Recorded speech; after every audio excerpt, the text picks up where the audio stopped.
Immanuel Kant nació en 1729 en Königsberg, una ciudad que actualmente pertenece a Rusia y se llama Kaliningrado.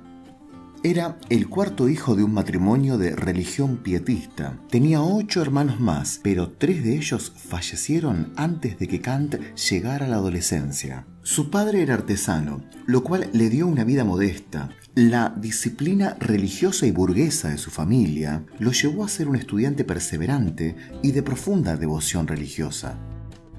Kant, como todo alemán de aquellos tiempos, creía en principios de la religión luterana, como la literalidad de la Biblia y el esfuerzo personal disciplinado como forma de honrar a Dios en este mundo. Fue escritor de obras fundamentales para la historia de la filosofía, pero en este resumen nos ocuparemos solamente de la crítica de la razón pura, su obra cumbre. Kant plantea que es necesario basar su estudio en 3 preguntas: ¿qué puedo conocer?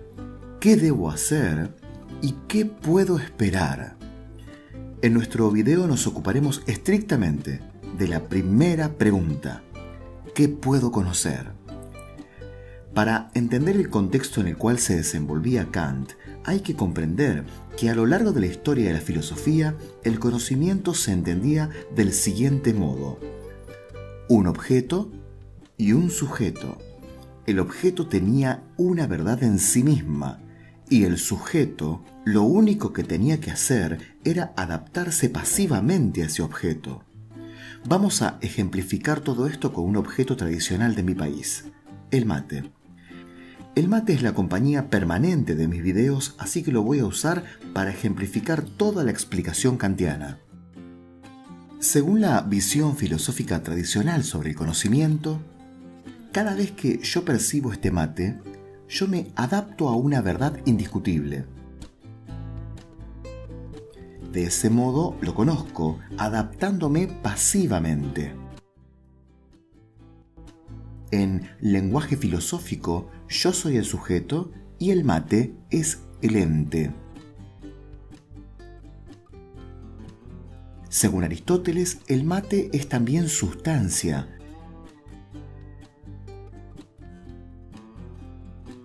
porque es un ente que se sostiene por sí mismo. Pero en Kant hay un giro. Kant va a defender todo lo contrario.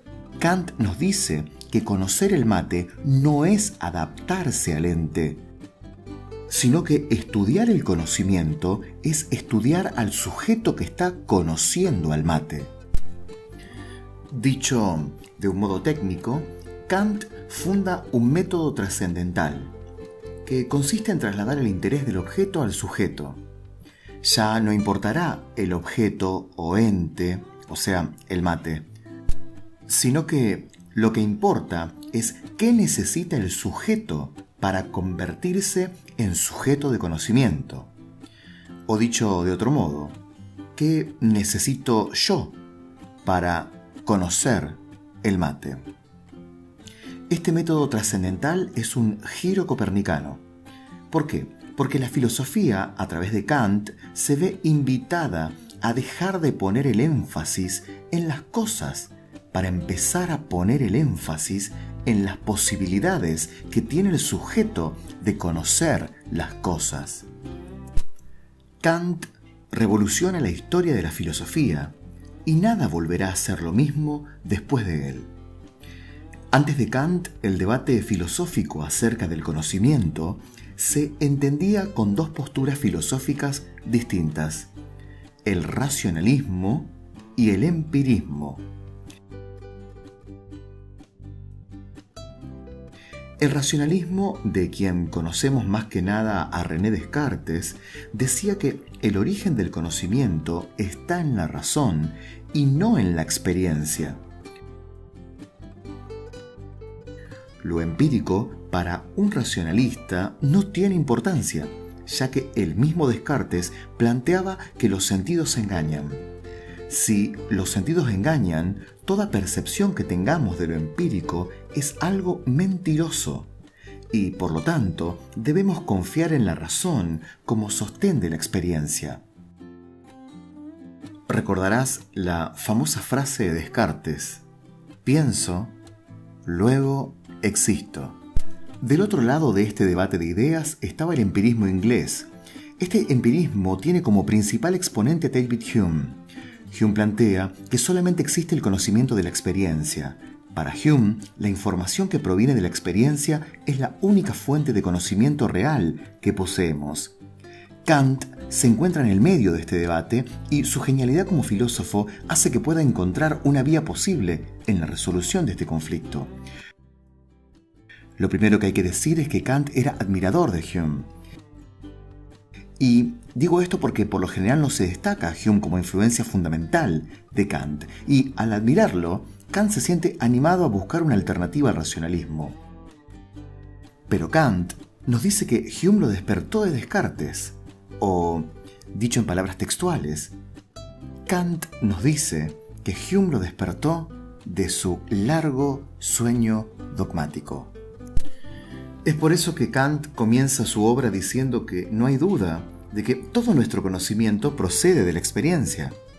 Aún así, Kant no se conforma solamente con el empirismo de su maestro Hume, sino que tratará de buscar un camino medio, ya que sabe bien que si sigue el camino del racionalismo, caerá nuevamente en su largo sueño dogmático.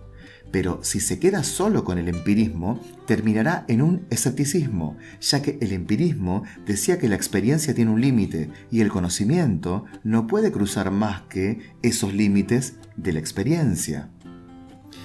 El método trascendental de Kant, que, tal como dijimos, era un verdadero giro copernicano, se anima a buscar una tercera vía que no sea ni el racionalismo ni el empirismo, sino que Kant lo va a llamar un apriorismo. Para llevarnos en este viaje por el apriorismo, Kant propone que analicemos los tipos de juicios: juicios a priori, a posteriori, analíticos y sintéticos. No te asustes, ya verás que son comprensibles. Los juicios a priori son juicios que no dependen de la experiencia. Por ejemplo, los cuerpos son pesados, ya que en este juicio no necesité encontrarme con mi mate para saber que ese mate, que es un cuerpo, es pesado. Juicios a posteriori son esos juicios que se verifican yendo a la experiencia. Por ejemplo, este mate está caliente. Para afirmar ese juicio necesité comprobar previamente en la experiencia que estaba caliente. Otro tipo de juicios son los juicios analíticos. Estos juicios son aquellos cuyo predicado ya se encuentra dentro del sujeto.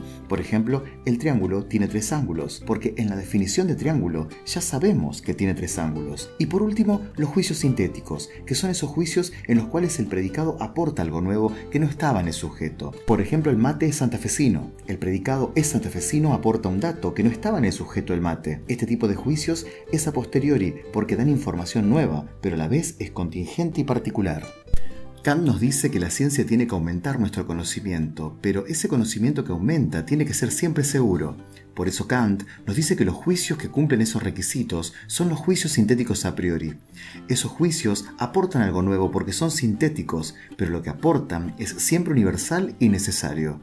Te pongo un ejemplo. Si sumo 8 más 4, el resultado es 12. Ese conocimiento que estoy obteniendo es nuevo y a la vez es universal, porque si sumo 8 manzanas más 4 manzanas en Santa Fe o en la China, el resultado sigue siendo el mismo. Kant nos advierte que para que algo sea percibido precisamos del espacio y del tiempo. Es decir, que yo conozco el mate dentro de un espacio, arriba de mi mesa, y dentro de un tiempo, hoy domingo a la mañana. Es decir, que espacio y tiempo son esas estructuras imprescindibles para cualquier experiencia. Esto hace a Kant bautizar al espacio y al tiempo como formas puras de sensibilidad. Ningún ser humano puede conocer fuera del espacio y del tiempo. Es necesario antes de avanzar conocer un concepto kantiano más llamado el noúmeno. Ya te dije en este video que tradicionalmente a lo largo de la historia de la filosofía se pensaba que las cosas eran sustancia en sí, es decir, que existían más allá del sujeto que percibía los objetos. Esa realidad en sí, en las metafísicas previas a Kant, habilitaban a los filósofos a pensar que podía existir un ser con mayúsculas que confería la existencia a los entes, ya que cada ente tenía una realidad en sí. Dicho en otras palabras, y antes de que te me enojes, si creemos que este mate de madera que tengo en mis manos tiene una realidad en sí, un pensador medieval podría pensar que existía un dios o un ser que confería la existencia a esa madera y la sostenía en el tiempo. Kant tiene que afirmar que la realidad en sí de ese mate es incognoscible, o sea, no se puede conocer ni afirmar nada sobre la realidad del objeto. El sujeto que conoce no puede afirmar nada sobre ese en sí. A eso, que es incognoscible, Kant lo llama el noúmeno. Otro concepto fundamental para comprender la filosofía kantiana es el de fenómeno. Kant nos dice que las cosas, los objetos que se nos presentan, son fenómenos. Pero analicemos el porqué. Antes de Kant, los filósofos como Aristóteles usaban la palabra sustancia para los entes u objetos porque creían que esos objetos se sostenían por sí solos. A partir de Kant se van a llamar fenómenos. La palabra fenómeno en griego significa lo que se aparece. Es decir, que con Kant pasamos de un mate que se sostiene por sí mismo a un mate que es fenómeno. Porque se me aparece a mí, que soy un sujeto que está conociendo ese fenómeno que es el mate. Antes de Kant, el centro del conocimiento era el mate. Después de Kant, el mate es solo un fenómeno. Ese mate está sometido a la estructura de mis facultades cognoscitivas, al tiempo y al espacio, como formas a priori de sensibilidad, porque siempre que lo conozco dentro de espacio y tiempo. ¿Te acordás que te dije en este video que Kant habla de que la ciencia avanza a través de juicios sintéticos a priori porque solo esos juicios agregan algo nuevo y a la vez lo que agregan es universal? Entonces Kant se pregunta, ¿dónde serán posibles esos juicios sintéticos a priori? ¿Serán posibles en todas las ciencias? ¿En todos los saberes? Kant observa que esos juicios sintéticos a priori son posibles, por ejemplo, en las matemáticas. Porque para poder intuir cualquier fenómeno, el sujeto posee estructuras a priori de espacio y tiempo. Las matemáticas dominan el espacio y el tiempo. El espacio, por ejemplo, lo domina la geometría y el tiempo, la aritmética. El noúmeno escapa a los dominios matemáticos porque a través del espacio y del tiempo podemos percibir el fenómeno, es decir, el mate, pero no podemos percibir el mate en sí, es decir, el noúmeno. Kant también entiende que esos juicios sintéticos a priori son también posibles en la física.